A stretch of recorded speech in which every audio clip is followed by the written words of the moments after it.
할렐루야. 반갑습니다. 우리 잠깐 하나님 앞에 기도하겠습니다.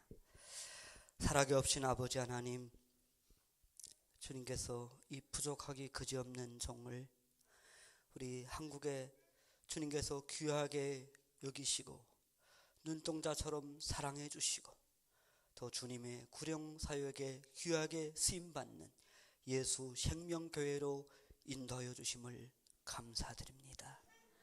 아버지 하나님, 오늘 이렇게 또 하나님께서 지으신 아름다운 동산에 야유 예배로 나와서 사랑하는 성도들과 함께 주의 말씀을 나누고자 할 때에 성령님께서 친히 함께하여 주시었고, 정말 전하는 자와 듣는 자가 한 성령 안에서 주님의 진리의 말씀, 생명의 말씀을 아로새길 수 있도록 축복하여 주시옵소서. 아버지 하나님, 다시 한번 주님께서 한국교회를 이 마지막 시대에 귀하게 들어서 부흥시켜 주시었고, 또한 주님께서 우리 중국교회를 아버지 하나님 선교의 선봉으로 세워 주옵소서. 정말 땅끝까지 주님의 복음을 들고 나아갈 수 있도록 주님께서 인도하여 주시옵소서. 이 시간 온전히 주님께서 홀로 영광 받아 주시옵고, 부족한 종의 입술을 주님께서 홀로 주관하여 주시옵소서. 우리 사랑하는 구목사님, 주님께서 늘 지혜와 명철과 또한 아버지 하나님 늘 은혜와 평강을 더하여 주옵소서. 우리 목사님 통하여서 그 생명의 말씀, 진리의 말씀이 흘러나올 적마다 우리 사랑하는 예수 생명교회 성도님들이 그 영이 회복되고 하나님과의 관계가 회복되고 다시 한번 주님 앞에 뜨겁게 솟아오를 수 있는 우리 성도님들이 될 수 있도록 축복하여 주시옵소서.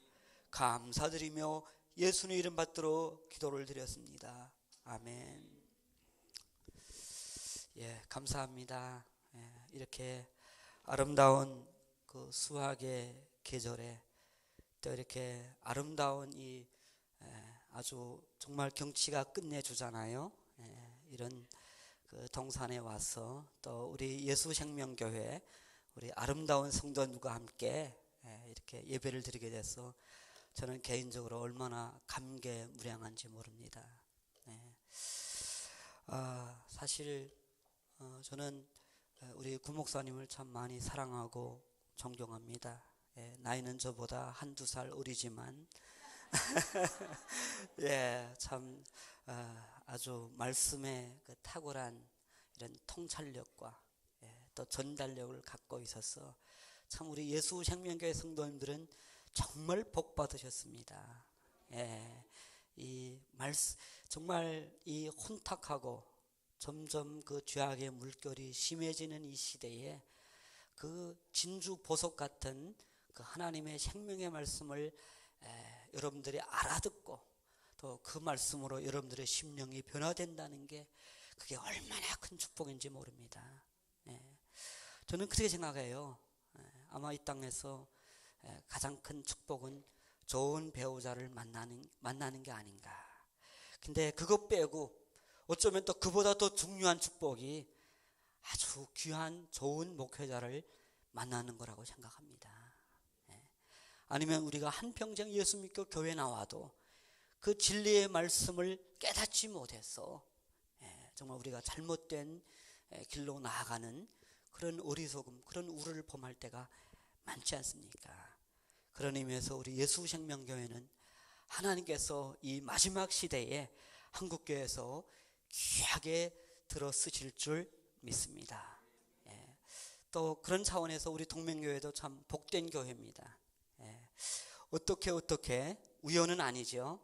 하나님께서 또 저하고 구목사님 또 이렇게 만나게 해주시고 또 서로 영적으로 통하게 해주시고 또 우리 말씀 전할 때 서로 궁합, 죄송합니다. 하여튼 궁합이 잘 맞아가지고 이렇게 우리 중국 성도님들에게 또 은혜를 끼칠 수 있게 돼서 저는 너무 감사하게 생각합니다. 여러분들은 늘 아쉬움 없이 우리 구목사님의 아주 그 가슴을 찌르는 그 예리한 말씀을 매주마다 듣잖아요. 그래서 정말 그 기름기 넘치고 윤기 나고 참 맛있는 그 찰밥을 매일 드시다가 오늘은 좀 구수한 옥수수 밥을 한번 드셨으면 좋겠습니다.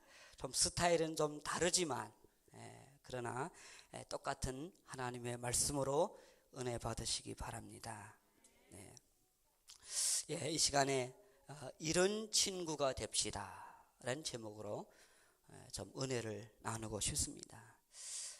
여러분 참 여기 울산에 제가 처음으로 왔는데 보니까 울산도 작은 동네가 아니네요. 아주 도시가 너무 잘 돼 있고 또 태화강, 그 강이 도시 중간을 가로지르고 보니까 아주 깨끗하고 너무 아름다운 도시예요. 제가 목사님한테 들으니까 여기도 100만 훨씬 넘는다 그랬죠. 참 우리 인생은 살면서요 늘 많은 친구를 사귀게 됩니다. 우리 휴대폰에만 해도 우리가 연락하는 사람들이 얼마나 됩니까? 여러분들은 그 카톡 쓰지요? 카톡을 통해서 얼마나 많은 사람들과 대화를 나누고 교제하고, 우리 중국에서는 위챗이라고 합니다. 그것도 위챗을 통해서 지금 제 위챗만 해도 1000여 명이 있어요 여기에. 뭐 성도님들이 목사라고 계속 가입하다 보니까 이런데, 참 이렇게 많은 사람이 있으면서도 늘 뭔가 고독하고 늘 뭔가 이렇게 힘든, 이런 게 바로 우리 인생의 실상이 아닌가 생각됩니다. 우리가 한평생 살면서 수도 없이 많은 친구들을 사귀지만 그러나 그 중에는 별의별 친구들이 다 있습니다. 우리가 생각해 보면 어떤 의미에서 친구를 3가지 종류로 나누어서 얘기할 수 있을 것 같습니다. 첫 번째 종류의 친구는 차라리 없었으면 좋았을 친구입니다. 이런 친구는 차라리 알지 않았으면 더 좋았을 걸, 그 친구하고 사귀지 않았으면 내가 손해보지 않았을 것을 괜히 알아가지고 괜히 그 친구하고 동업을 해가지고 뒤통수 맞고 괜히 그 친구 때문에 참 재산 날아가는 그런 수가 있지 않습니까? 성경에 보니까 그런 인물이 있습니다. 바로 암논 왕자 옆에 있던 요나답이라는 친구지요. 여러분 잘 아시다시피 그 다윗의 그 아들 왕자 암논은 은밀하게 같은 아버지 그러나 어머니 배가 다른 그 압살롬의 친여동생 다말을 심히 사랑했습니다. 그런데 이게 동생이다 보니까 어쩔 수가 없잖아요. 이러니까 속으로 끙끙 앓는 거예요. 그럴 때 이 요나답이라는 이 친구가 옆에서 아주 그 안 좋은 그런 꾀를 제공하지 않습니까? 아유 왕자요, 뭐 때문에 고민합니까? 지금 내가 지금 다말 때문에 이렇게 속을 앓고 있노라 그러니까, 아니 왕자님 그 간단한 일 가지고 왜 그래 고민합니까? 다윗 아버님한테 가서 얘기해가지고 아프니까 내가 좀 몸이 좀 고달프니까 그 다말 여동생 보고 와서 좀 맛있는 것도 해주고 그리고 좀 이렇게 시중도 좀 들어달라고 할 때 그때 왕자께서 당신 계획대로 당신 생각대로 일을 해치면 되지 않습니까? 이러는 거예요. 그래서 이 암논 왕자가 요나답의 그 말을 듣고 다말을 불러들여서 그 사랑하는 그 여동생을 욕보이지 않습니까? 결국에는 2년 후에 계속 복수의 칼을 갈고 있던 압살롬에 의해서 제거를 당합니다. 여러분 또 보니까 성경에 그 솔로몬의 아들 르호보암 왕 옆에 또 이렇게 안 좋은 그 친구들이 있습니다. 여러분 잘 아시다시피 그 솔로몬 시대 때 너무 힘들고 너무 이렇게 괴로웠던 그 백성들이 와서 뭔가 이렇게 좀 그 노동의 의무를 줄여달라고 그 왕께 사소연을 하지 않습니까? 그럴 때 이 르호보암 이 왕이 그 지혜로운 노인들의 말을 듣지 않고 자기와 함께 자라난 젊은 친구들의 말을 듣고, 우리 아버지는 채찍으로 너희를 때렸다면 나는 전갈로 너희를 족치리라. 그래가지고 결국 그 원래 잘 있던 통일왕국이 분열왕국으로 갈라지지 않습니까? 여러분, 이처럼 성경에 보면은 또 우리 인생살이를 가만히 봐도 정말 차라리 없었으면 좋았을 친구들이 우리 주변에 가끔 있는 것을 볼 수 있습니다. 두 번째 종류로는 또 있으나 마나한 친구들이 있습니다. 이런 친구들은요, 뭐 별 도움도 안 되고 또 우리한테 또 별 해롬도 없어요. 그냥 자기 털 뽑아서 제 구멍에 넣는 그런 사람들입니다. 보면 우리 주변에 그런 사람들이 수두룩하지 않습니까? 그리고 세 번째 종류로는 정말 우리 인생에서 없어서는 안 되는 친구들이 있습니다. 바로 오늘 성경에 나오는 그 다윗 신변의 요나단과 같은 친구입니다. 저는 성경에서 제일 좋아하는 친구가, 다윗도 엄청 좋아하지만 저는 요나단을 좋아합니다. 신약에서는 저는 바나바를 좋아합니다. 바울 정말 위대하고 정말 탁월하지만, 그러나 그 바울이 있게끔, 그런 바울이 태어나게끔 역사했던, 그리고 자기를 희생하고 자기를 이렇게 정말 중간에서 좋은 역할을 해서 그런 다윗, 그런 그 바울을 만들어냈던 이런 요나단과 그 바나바가 저는 참 너무너무 좋습니다. 그래서 여러분, 이 시간에 저는 여러분들에게 묻고 싶습니다. 지금 여러분들은 과연 이 세 가지 친구 중에서 어떤 친구에 속합니까? 여러분들의 친구는 여러분들을 어떻게 평가하고 있습니까? 차라리 없었으면 좋았을 친구입니까? 아니면 있으나 마나한 친구입니까? 아니면 정말 없어서는 안 되는 그런 소중한 친구입니까? 이 없어서는 안 되는 친구는 그야말로 변함없는 친구고, 의리가 있는 친구고, 늘 힘과 유익이 되는 친구고, 그리고 이렇게 친구들을 이용하고 정말 친구의 그 모든 그 액기스를 빼먹는 그런 친구가 아니라 오히려 친구의 꿈을 이루어주는, 오히려 이 친구를 또 행복해주는 그런 아름다운 사람이 오늘 성경에서 얘기하는 이런 없어서는 안 되는 좋은 친구인 줄로 믿습니다. 여러분, 저희들이 그 사무엘하 1장 26절 말씀 보면요, 거기에 그 다윗이 요나단을 위하여 애가를 짓습니다. 여러분 잘 아시는 대로 사울왕과 사울왕의 그 아들들이 결국 전쟁터에서 하루 사이에 다 죽습니다. 그럴 때 이 다윗이 애통하는 마음으로 애가를 지었는데 거기에 이런 그 애가가 나옵니다. 내 형 요나단이요, 내가 그대를 애통함은 그대는 내게 심히 아름다움이라. 그대가 나를 사랑함이 기하여 여인의 사랑보다 더하였도다. 참, 그 다윗이 뭐라 그래요? 당신이 나를 사랑하는 건 여인이 나를 사랑하는 것보다 더 기가 막히다. 그러면서 그 요나단의 우정을 찬양하는 걸 볼 수가 있어요. 요즘에는 자유주의 신학이 넘쳐가지고요, 어떤 자유주의 신학자는 이 말씀 보고 이 다윗과 요나단 사이가 동성연애가 아닌가, 서로 동지라고 그렇게 해석을 하는 걸 봤습니다. 그건 정말 정신 빠진 얼빠진 소리죠. 그것이 아니라 정말 내 아내가 나한테 해준 것보다 당신은 정말 생명같이, 당신은 정말 모든 걸 나를 위해서 바쳤다는 그런 요나단의 우정에 대한 그런 헌사입니다.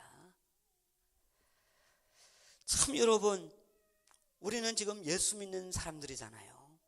정말 우리는 인생을 살면서 과연 나는 내 이웃들에게, 과연 나는 내 친구들에게, 과연 나는 내 주변에 있는 그런 사람들에게 어떤 친구가 될지 우리는 오늘 이 말씀 통해서 다시 한번 되돌아보아야 합니다. 정말 우리가 예수를 믿는다면 나는 내 주변에 있는 사람들에게 과연 어떤 평판을 받을지, 정말 나를 통해서 내 주변에 아는 사람들에게 과연 어떤 유익을 끼칠 수 있는지 우리는 그걸 다시 한번 꼼꼼히 생각해 보아야 합니다. 그래서 이 시간에 저는 이 다윗과 요나단의 우정을 통해서 정말 세 가지 방면으로 좀 이런 친구가 되었으면 좋겠다는 말씀을 나누고 싶습니다. 첫 번째로는 우리는 마음을 주는 친구가 됩시다 라는 대지가 되겠습니다. 여러분, 마음을 주는 친구가 되어야 그게 참된 친구예요. 그 구약 아모스서 3장 3절 말씀 보니까 이런 말씀이 나옵니다. 두 사람이 뜻이 같지 않은데 어찌 동행하겠는가? 뜻이 같지 않은데, 마음이 통하지 않은데 어떻게 한 방향으로 길을 갈 수 있겠는가? 그런 말씀이잖아요. 여러분, 정말 우리가 결혼까지 가려면, 정말 우리가 한평생 참된 친구로 가려면은 서로 마음이 통해야 합니다. 서로 마음을, 자기의 그 진실된 그 마음을 주고받아야 그게 진정한 친구로 될 수가 있습니다. 여러분, 우리가 참된 친구가 되려면요, 우리는 늘 경청하는 귀를 가져야 돼요. 저는 갈수록 이게 느끼는 게요, 이 경청이 이게 보통 쉬운 게 아니더라고요. 그냥 우리가 듣는 척하고 이렇게 고개를 끄덕끄덕 한다고 해도 경청이 아니더라고요. 정말 우리가 마음으로 들어주고, 그리고 마음으로 공감해주고, 그리고 마음으로 같이 이렇게 정말 뭔가 그 교류가 이루어지는 그것이 진짜 경청이 아닙니까? 근데 오늘날 보면은 정말 자기 이야기를 하고 자기 하소연을 하는 사람들은 많은데, 그러나 경청의 귀를 갖고 있는 이런 참된 친구는 주변에 많지 않더라고요. 경청이 쉽지 않은 것은 우리가 시간을 내어야 하기 때문입니다. 우리가 경청이 쉽지 않은 것은 우리가 우리 마음의 자세를 낮춰야 하기 때문입니다. 빌립보서 2장 7절 말씀에 그런 말씀이 있죠. 오히려 자기를 비워 종의 형체를 가지사 사람들과 같이 되셨고. 여러분, 우리가 경청하려면, 우리가 상대방과 같은 그런 마음을 가지려면 반드시 자기를 비워야 합니다. 예수님이 하셨던 것처럼 말입니다. 정말 우리 예수님은 어디 가시든지 정말 그 당시 사람들에게 자기의 온 마음을 쏟아 부었던 것을 알 수가 있습니다. 그래서 예수님 주변에는 늘 이렇게 많은 상처를 받았던 그 세리와 그 죄인들이 예수님의 친구가 되었던 것입니다. 그때 당시 소위 잘난 척하고 늘 율법에 빠지고 으스리 되던 그런 바리새인과 이런 그 율법사들은 예수님을 계속 책망했잖아요. 당신은 세리와 죄인의 친구로다. 맞습니다.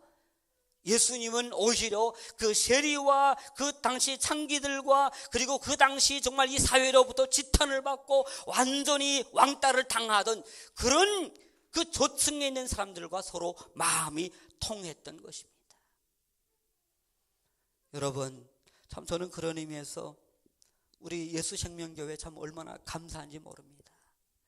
늘 섬기고자 하는 마음으로 우리 난닝까지 오시고, 또 난닝에서 또 몇 시간 또 기차 타고 우리 천시라는 동네에 가서 아주 조건도 별로 안 좋은데 거기서 같이 주무시고 같이 합숙하면서 정말 며칠 동안 말씀 전해주시고 오는 그 모습이 얼마나 아름다운지 모릅니다.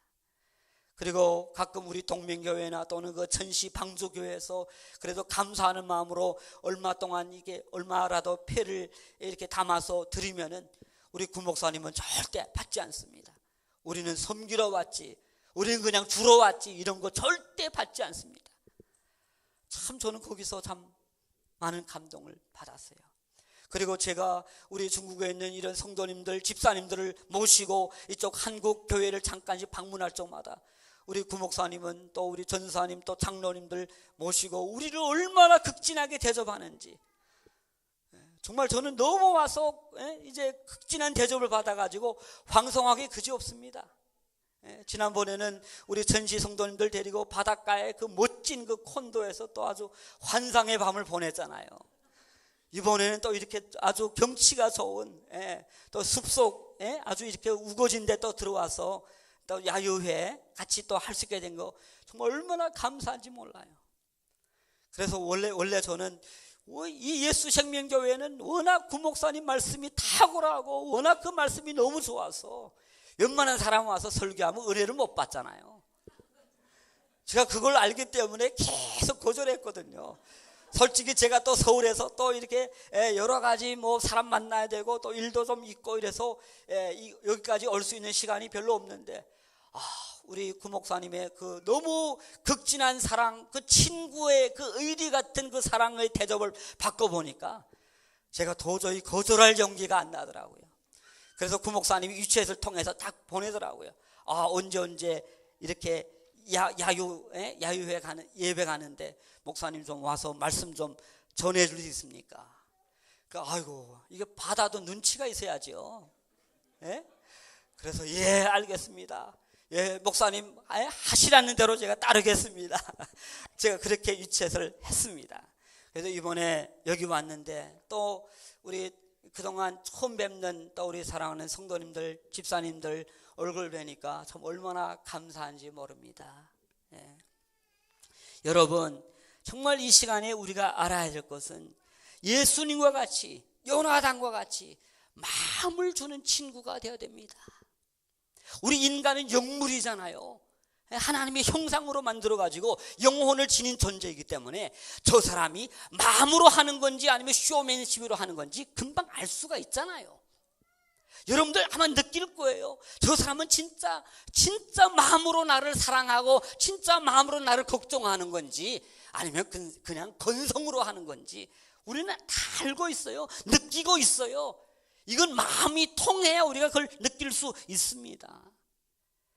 여러분, 바라옵기는 정말 늘 여러분의 주변에 있는 모든 사람들에게, 여러분들과 잠깐 만나고 헤어지는 그런 사람일지라도 늘 이렇게 마음을 주며 사는 그런 멋진 성도님들이 되시기를 간절히 부탁드립니다. 두 번째로는 좋은 것을 나누어 주는 친구가 되어야 합니다.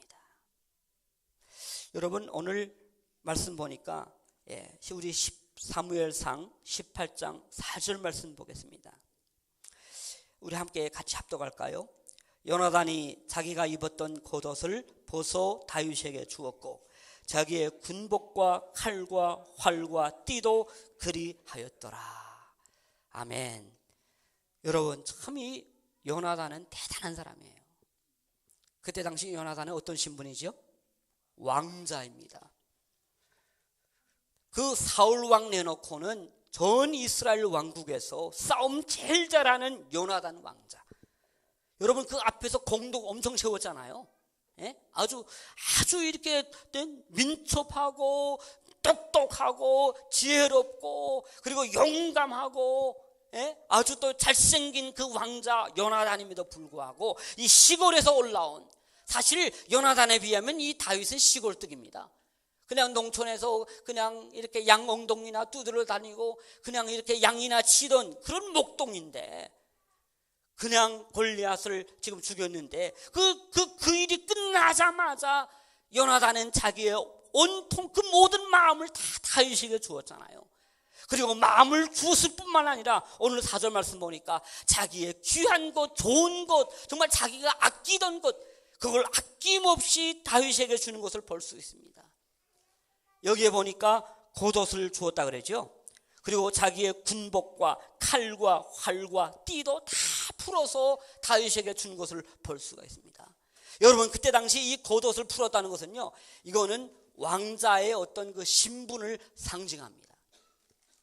이것은 그 요나단이 다윗을 자기의 친형제처럼 이렇게 생각했다는 것입니다. 그리고 여러분 아시다시피 그때 당시 전 이스라엘 그 군대 안에 진짜 무기를 갖고 있는 사람은 사울과 요나단밖에 없었어요. 그런데 이 요나단은 자기의 군복 그리고 자기의 칼과 활, 어떻게 보면 왕자가 유일하게 갖고 다니던 그 무기까지 다윗에게 아낌없이 준 것을 볼 수가 있습니다. 여러분, 이건 뭘 의미합니까? 진짜 서로 사랑하는 친구 사이라면은 좋은 것을 아낌없이 줄 아는 그런 사람이 되어야 합니다. 성경에 보니까 하나님께서는 우리 부족한 죄인들을 자녀로 삼아 주었을 뿐만 아니라 우리를 친구처럼 생각한다고 성경에 나옵니다. 하나님께서는 아브라함을 자기의 친구처럼 소중하게 생각했어요.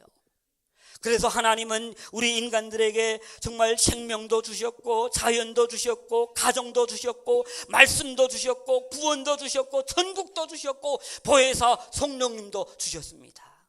우리 하나님은 우리를 너무 사랑하고 너무 아끼고 너무 소중하게 여긴 나머지 정말 자기가 창조하고 자기가 소유하던 모든 것을 아낌없이 우리에게 맡겨주셨고 아낌없이 우리에게 위임했던 것을 볼 수가 있습니다. 여러분, 진짜 우리가 예수 믿는 사람이라면은 이렇게 베풀 줄 알아야 돼요. 사도행전에 그런 말씀 나오잖아요. 주는 것이 받는 것보다 더 복되도다. 여러분, 받는 게 즐거워요, 안 즐거워요? 즐겁지요. 참 이렇게 사람들한테 좋은 선물 받을 때 그 마음이 얼마나 흡족합니까? 그런데요, 그 주는 것, 그 받는 것보다 주는 게 더 복이 있대요. 여러분, 오늘 이런 대접과 또 이런 선물을 받는 다윗이 얼마나 즐겁겠습니까? 그러나 사실 요나단이 더 복된 것입니다. 여러분, 그 요한복음 3장 29절 말씀 보니까 그런 말씀이 나옵니다. 신부를 취하는 자는 신랑이나 서서 신랑의 음성을 듣는 친구가 크게 기뻐하나니 나는 이러한 기쁨으로 충만하였노라. 세례 요한의 고백입니다. 세례 요한은 진짜 주요는 예수님이고 나는 조연에 불과하다. 진짜 신랑은 예수님이고 나는 신랑의 친구에 불과하다. 그래서 그분이 오셨으니까 이제 그분이 모든 그 주연의 역할을 감당하는 거, 그리고 내 제자가 다 예수님 밑으로 들어가는 거, 그리고 내 설교를 듣고 내 세례를 받으러 왔던 사람들이 다 지금 예수님 앞으로 몰려가는 거, 이건 너무 당연한 거다. 그러면서 세례 요한이 위대한 고백을 하지 않습니까? 그는 흥하여야겠고 나는 쇠하여야 하리라. 여러분, 참 이 세례 요한은 이렇게 자기의 모든 귀한 것을, 좋은 것을 예수님 앞에 다 고스란히 갖다 드린 이런 사람입니다. 지금 여러분, 이 시간에 물어보고 싶습니다. 여러분의 인생 속에서 정말 아낌없이 여러분들이 아끼던 것을 줄 수 있는 그런 친구들이 있습니까? 아니면 여러분들은 계속 끊임없이 그런 친구들을 찾고 있습니까?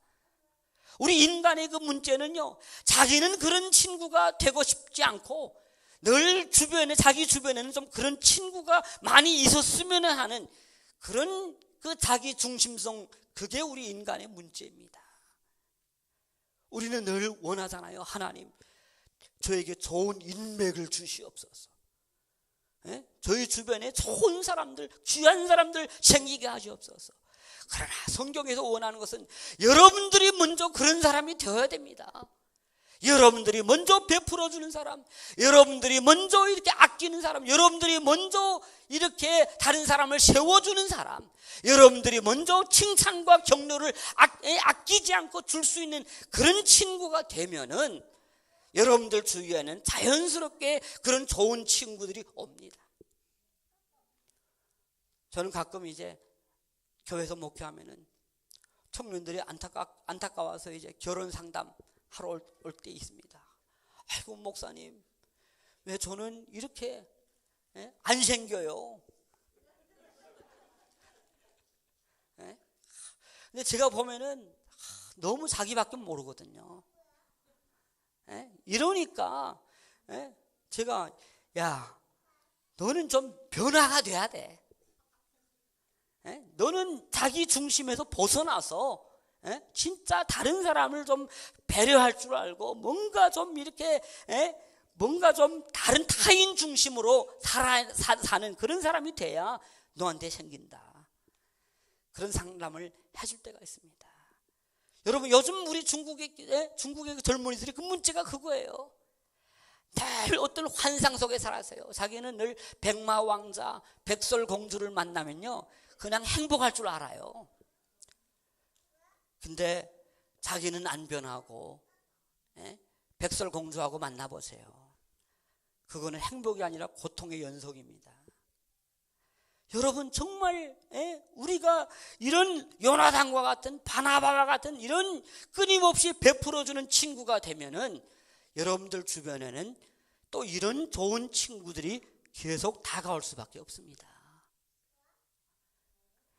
바로앞교회는 우리 예수 생명교회, 정말 예수님으로 인해서 생명이 변화되고, 예수님으로 인해서 여러분들의 인격이 변화되고, 예수님으로 인해서 여러분들의 삶과 가정이 변화되기를 간절히 부탁드립니다. 제가 한동대학의 전 총장 누구죠?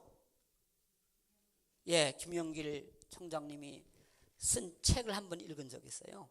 공부해서 남줘라. 하도 제목이 좀 특이해가지고 제가 그 책을 사서 읽었는데, 그 책에서 나온 한 이야기가 참 제 심금을 울렸습니다.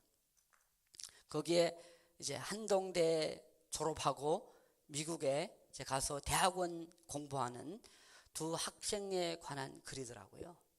이 한국에서 그래도 제일 잘 나가는 이런 인류 기업이 삼성 아닙니까? 이제 삼성 인사팀에서 이제 사람을, 인재를 좀 뽑으려고 그러다가 이제 그 한동대 이 두 학생을 이제 뽑게 됐어요. 근데 그 중에 딱 한 명만 뽑는 거예요, 이 삼성 회사에서. 그래서 이 삼성 회사에서 이제 몇 명 이렇게 추려가지고 미국으로 날아갔어요. 두 학생을 인터뷰하려고요. 근데 문제는 이 두 학생이 한 학교에서 공부하는 게 아니라, 한 분은 미국 북부에서, 한 분은 미국 남부 대학에서 대학원 공부하고 있는 거예요. 근데 제일 먼저 미국 북부로 간 거예요. 그래서 이 삼성 회사 인터뷰 담당자들이 물어본 거예요. 이것저것 물어보면 너무 훌륭해요. 이제 마지막 끝날 무렵에 물어봤어요. 혹시 그 같은 한동대 출신인 아무개 아내하고 지금 남부 어디에서 지금 공부하고 있는데, 이러니까 그 북부에 있는 그 친구가 대뜸 하는 말이, 알고 말고요, 그 친구 참 괜찮습니다. 그래서 이 삼성의 그 회사에서 아주 그런 까다로운 질문을 했어요. 만약 당신과 그 학생 중에 우리가 딱 한 명만 뽑는다면은 당신은 누구를 추천하겠습니까? 여러분, 웬만하면은 그래도 자기를 얘기하지 않겠어요? 그런데 그 친구는 조금도 주저함 없이, 정말 삼성에서 만일 꼭 한 사람 뽑는다면은 꼭 그 선배님을 뽑아 주십시오. 그 선배님은 저보다 훨씬 훌륭합니다. 알겠습니다 하고 삼성팀이 또 남방에 날아갔어요. 똑같이 인터뷰하고 마지막에 또 똑같은 그런 까다로운 질문을 한 거예요. 당신은 혹시 이런 그 한동대 학생을 아냐고. 알고 말고요. 만일 당신과 그 사람 중에 우리가 딱 한 사람을 뽑는다면은 당신은 누구를 추천하겠습니까? 그 사람도 대뜸 무조건 그 사람을 뽑으세요. 그 후배는 인격이나 재주나 학식이나 모든 면에서 저보다 더 훌륭합니다. 참 이 삼성팀에서 난감하죠. 한 사람만 뽑아야 되는데 두 사람 다 서로 이렇게 양보하는 거예요. 결국에는 삼성에서 그 두 사람을 동시에 다 뽑았다는 그런 예화가 있습니다. 여러분, 알고 보니까 그 두 친구는 하나님을 잘 믿는 건실한 청년이에요. 이렇게 가치관이, 예수 믿는 사람의, 예수 믿는 청년의 가치관은 뭔가 세상과 다릅니다. 세상의 가치관은 어떻게나 다른 사람을 짓밟아서라도, 어떻게나 다른 사람을 우리가 이렇게 모함해서라도 자기가 올라가고 자기가 성공하고 자기가 인정받는 게, 이게 세상의 가치 아닙니까? 그러나 우리 예수 믿는 사람, 하늘나라의 그 가치관은 내가 없어지고 내가 사라지고 내가 부서져도 오히려 나를 통해서 다른 사람을 세워주고 다른 사람을 인정해주고 다른 사람을 우리가 성공시켜주는, 이것이 바로 우리 예수 믿는 사람의 이런 아름다운 가치관이지 않습니까? 여러분, 이 시간에 묻고 싶습니다. 여러분들은 어떻습니까? 만일 여러분한테 이런 기회가 다가왔다면 여러분들은 어떻게 대답을 하시렵니까? 그런 여러분들은 아까 그 한동대 두 친구처럼 선뜻 그 좋은 기회, 그 조로의 기회를 다른 사람에게 선뜻 양보할 수 있습니까? 이 시간에 바로앞교회는 정말 자기의 그 좋은 곳을 다른 사람과 나눠줄 줄 아는 그런 친구가 되었으면 좋겠습니다. 우리 예수님이 그랬잖아요. 예수님은 이 땅에 오셔서 정말 자기의 모든 것을 다 주시지 않았습니까? 예수님은 그야말로 아낌없이 자기의 생명까지 다 바치지 않았습니까? 그래서 세 번째로 제가 말씀드리고자 하는 것은 생명까지 주는 친구가 됩시다 라는 대지가 되겠습니다. 여러분, 참 이 요나단이요, 하도 다윗을 두둔하고 다윗을 위해서 변명을 했기 때문에 몇 번이나 사울 왕한테 죽을 뻔했어요. 이 사울 왕이 화가 나가지고, 야, 이 미친 녀석아, 그 다윗이 성공하면은, 다윗이 올라오면은 내 왕자가 없어져, 내 왕위가 없어져. 지금 다윗은 너의 종족이야. 그래서 내가 지금 없애는 건데 왜 자꾸 그 녀석을 두둔해줘? 하면서 이 미친 녀석 하면서 그 옆에 있던 창을 그냥 던졌잖아요. 여러분, 참 이렇게 이 요나단은요, 다윗을 위해서 자기 생명까지 아끼지 않았습니다. 요한복음 15장 13절 말씀에 이런 말씀이 나옵니다. 사람이 친구를 위하여 자기 목숨을 버리면 이보다 더 큰 사랑이 없나니. 이보다 더 큰 사랑이 없나니. 예수님은 바로 우리에겐 그런 친구입니다. 십자가에서 그 모든 그 살이 다 찢김당하시고, 십자가에서 마지막 피 한 방울, 마지막 물 한 방울까지 다 흘리신 우리 예수님이십니다. 정말 예수님은 자기의 목숨을 다해서 우리를 사랑했습니다. 저는 이제 좀 이해가 될 것 같아요. 왜 하나님께서 우리 보고 너는 마음을 다하고 뜻을 다하고 정성을 다하고 힘을 다하고 목숨을 다해서 하나님을 사랑하라는 그게 왜 그 말씀이 나오는지 제가 조금 알 것 같아요.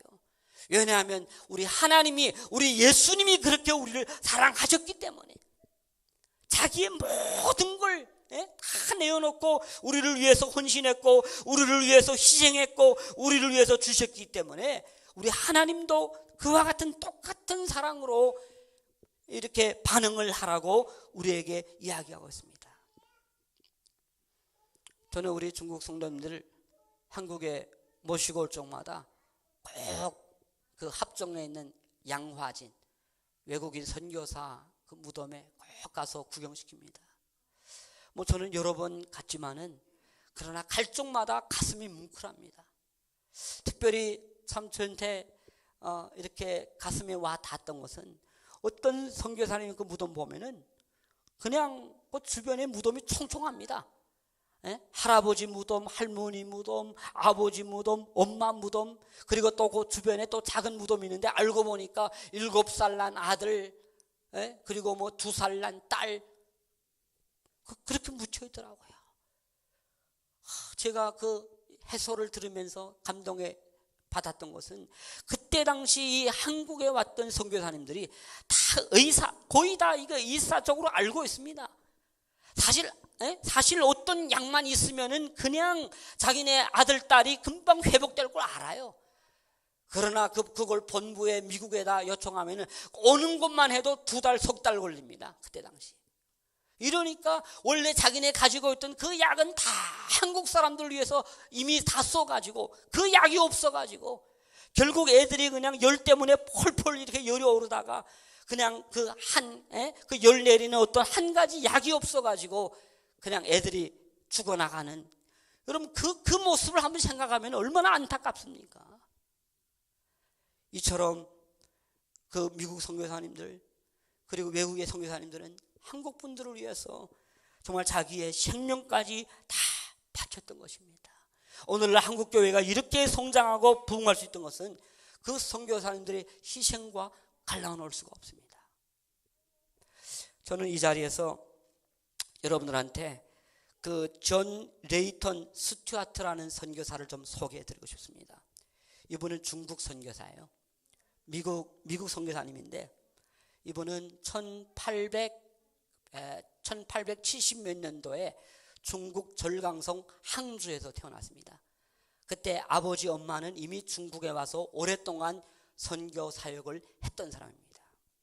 근데 이 스튜어트 선교사가 어려서부터 쭉 중국에서 자라다가 이제 청년이 돼가지고 미국으로 돌아가서 미국에서 대학을 졸업하고 거기서 신학을 하고 모든 선교사 훈련을 받고 다시 중국으로 들어온 거예요.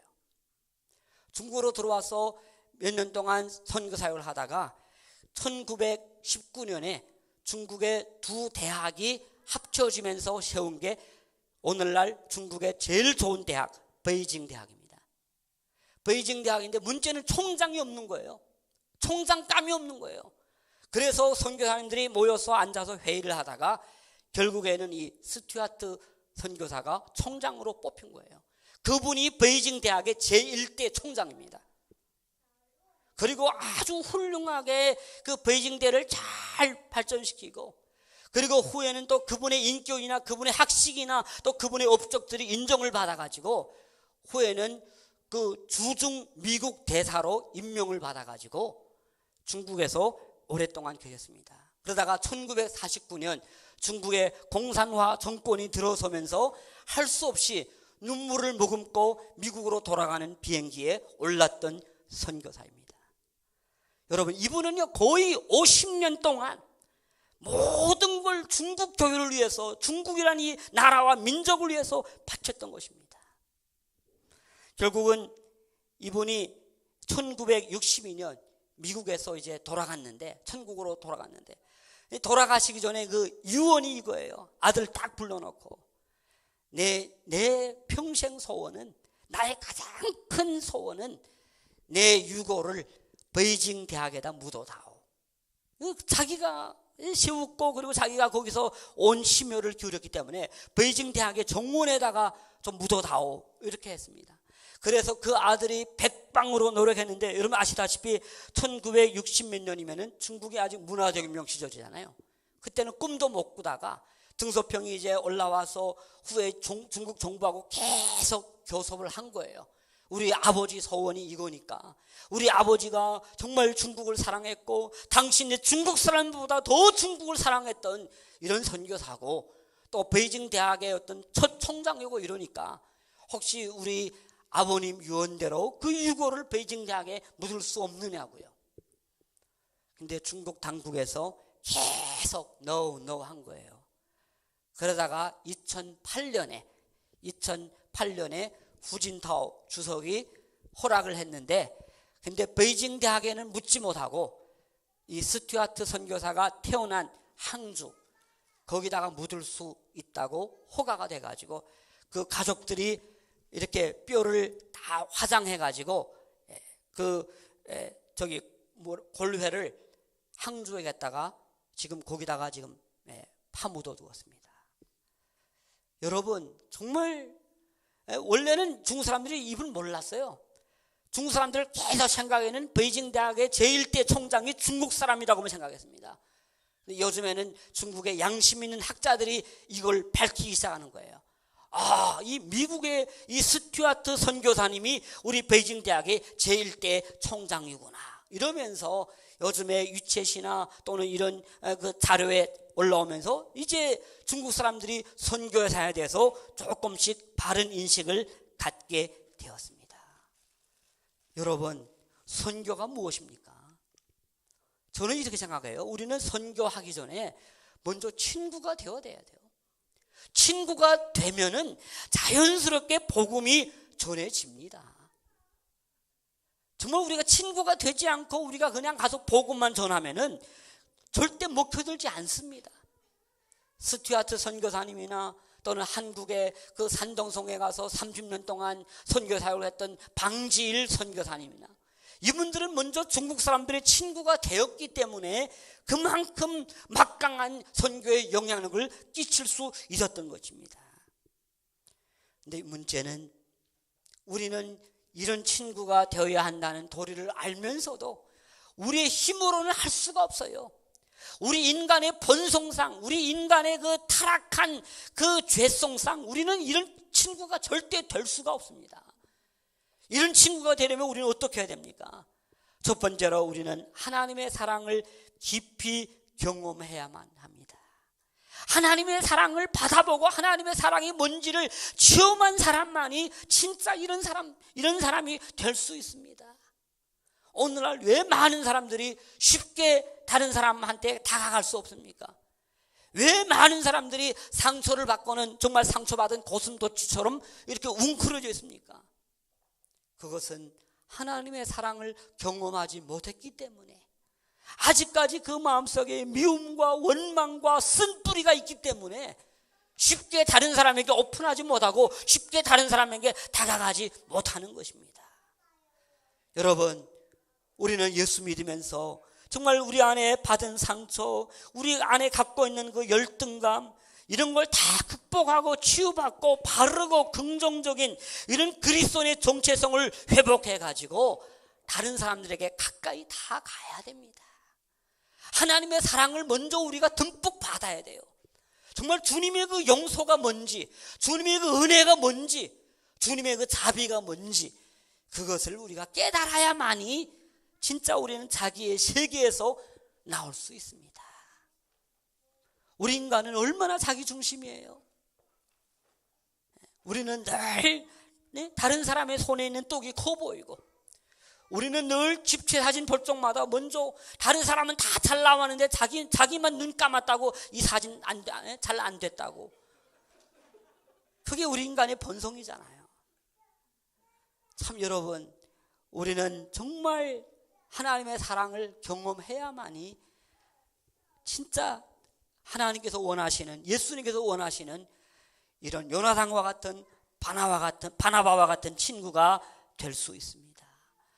바라옵게는 우리 예수생명교회 정말 하나님의 사랑을 깊이 경험해가지고 여러분들의 안에 있던 모든 상처, 모든 응어리, 모든 쓴뿌리 다 해결되고 다 극복할 수 있기를 간절히 부탁드립니다. 두 번째로 우리가 이런 친구가 되려면요, 반드시 자신이 얼마나 악하고 약한 존재인지를 알아야 됩니다. 이걸 모르니까 우리는 자꾸 다른 사람에게 상처를 줍니다. 이걸 모르니까 우리는 자꾸 다른 사람을 비판합니다. 우리가 정말 자신이 얼마나 하나님 앞에 부족하고 얼마나 사악하고 얼마나 간사한지를 모르기 때문에 우리는 너무너무 쉽게 다른 사람과 자기를 비교하면서 우리는 자꾸 하나님 자리에 올라가려 하고, 우리는 자꾸 쉽게 다른 사람을 공격하고 다른 사람을 죄인 취급할 적이 많다는 말씀입니다. 여러분, 이사야서 64장 6절에 그런 말씀 있잖아요. 무릇 우리는 다 부정한 자 같아서 우리의 의는 다 더러운 옷 같으며 우리는 다 잎사귀 같이 시들므로 우리의 죄악이 바람같이 우리를 몰아가나이다. 여러분, 우리는 성경 보면서요, 정말 그 성경에 나오는 모든 그 이야기가 결국은 저 자신을 얘기한다는 걸 알아야 돼요. 우리는 아벨을 때려 죽인 그 가인을 보면서 내 안에도 가인의 성품이 있다는 걸 알아야 돼요. 우리는 정말 예수님을 배신한 가룟유다를 보면서 내 안에도 가룟유다와 같은 그런 악한 것들이 있다는 걸 인정해야 됩니다.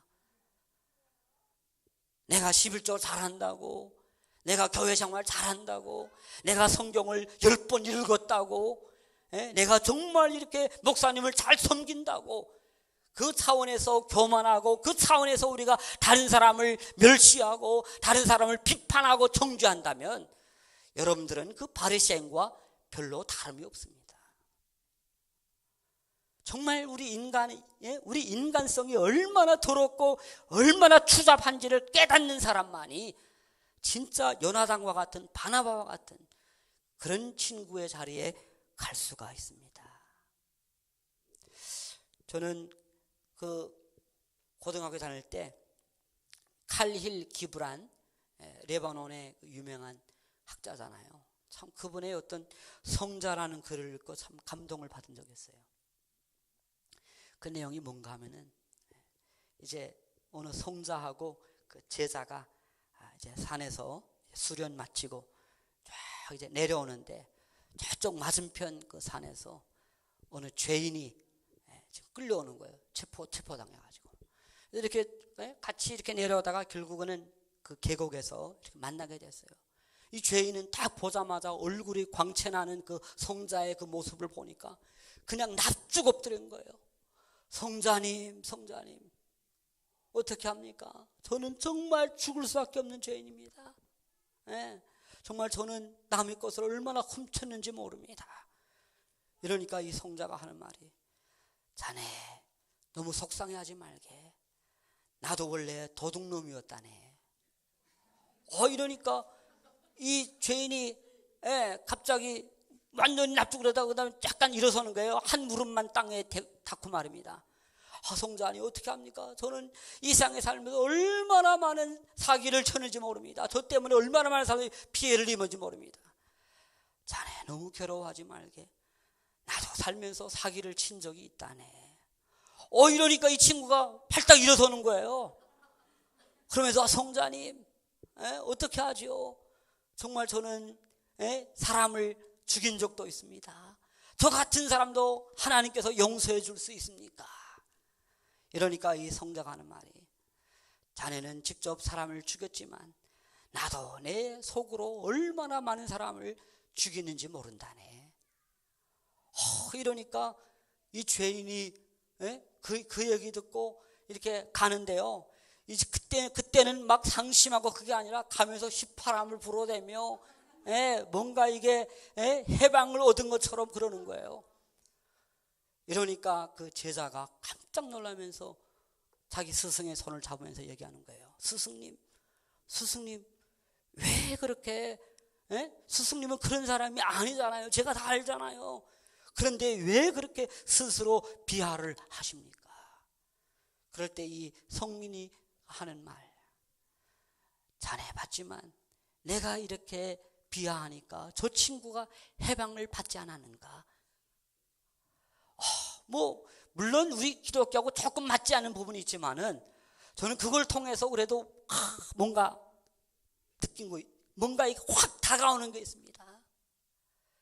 여러분, 사실 우리는 늘 스스로 자기가 성인인 척, 정말 자기가 정말 훌륭한 사람인 척, 정말 다른 사람보다는 정말 난 것처럼 생각하고 쉽게 나보다 못한 사람, 나만큼 하지 못한 사람, 쉽게 우리는 정죄하고 판단하지 않았습니까?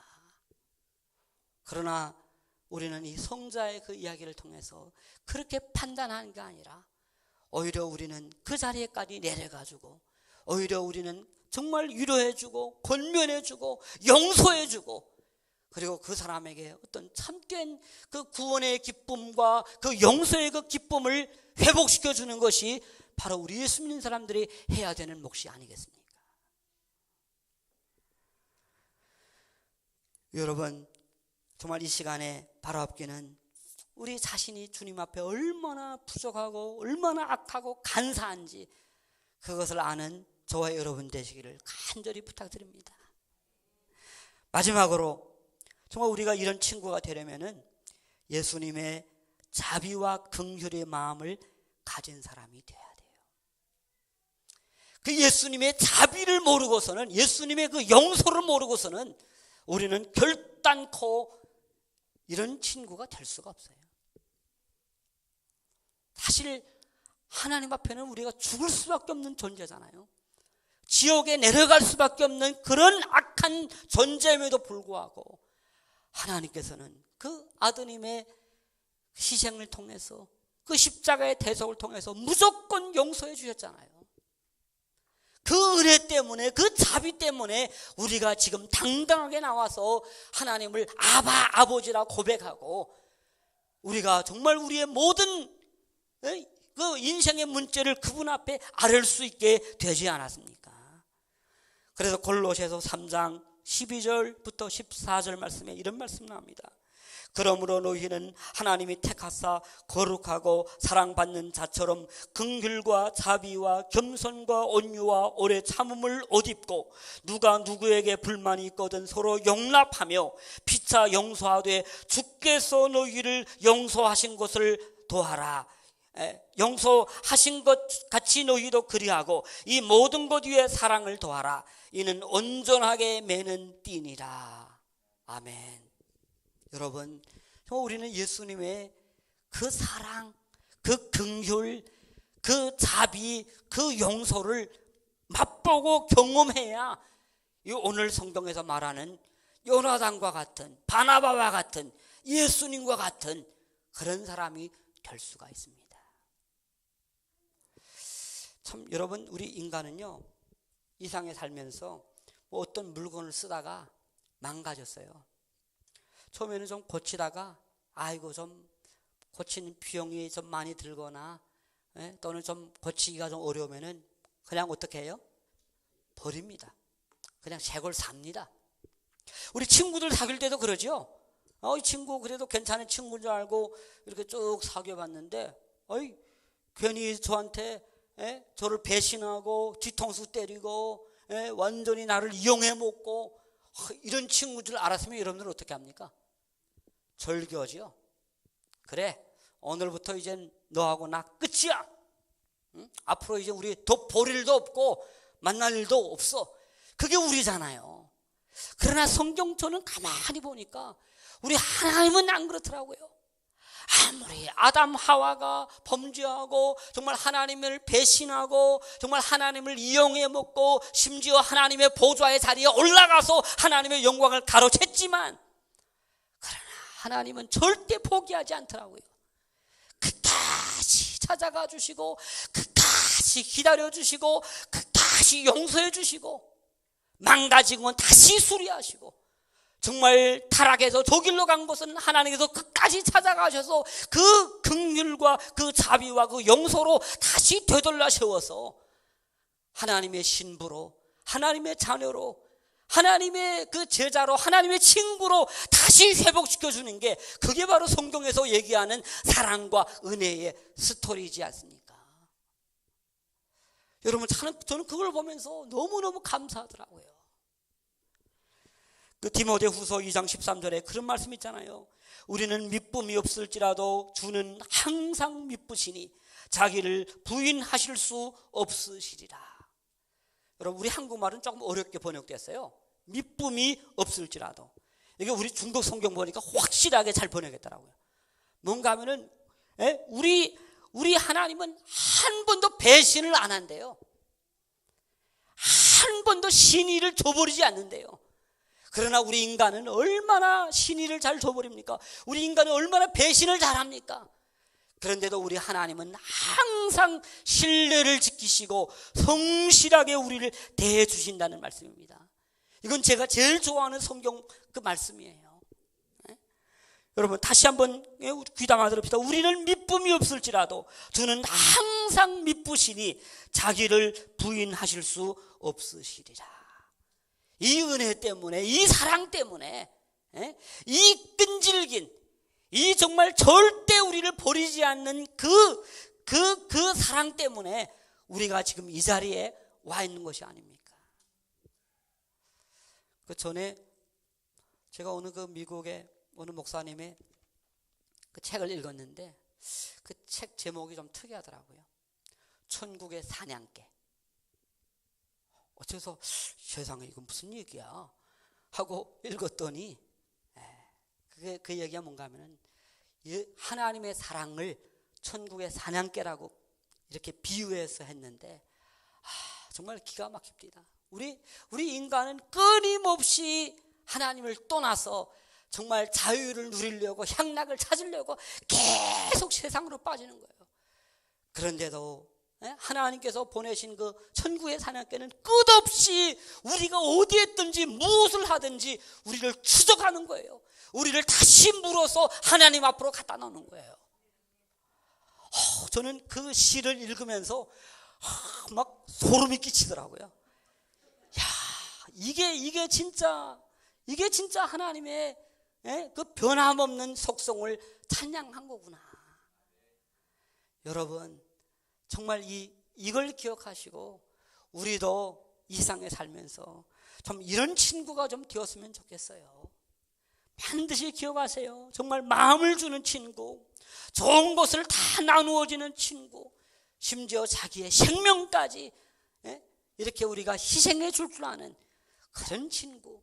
그래서 이 세상 사람들이 왠지 예수 생명교회 교인들만 보면은 정말 찾아가고 싶고 의지하고 싶고 정말 무슨 힘든 일이 있으면은 정말 이 예수 생명교회 교인들한테 전화하고 싶고 참 그런 멋진 이런 천국의 이런 식구들이 되었으면 좋겠습니다.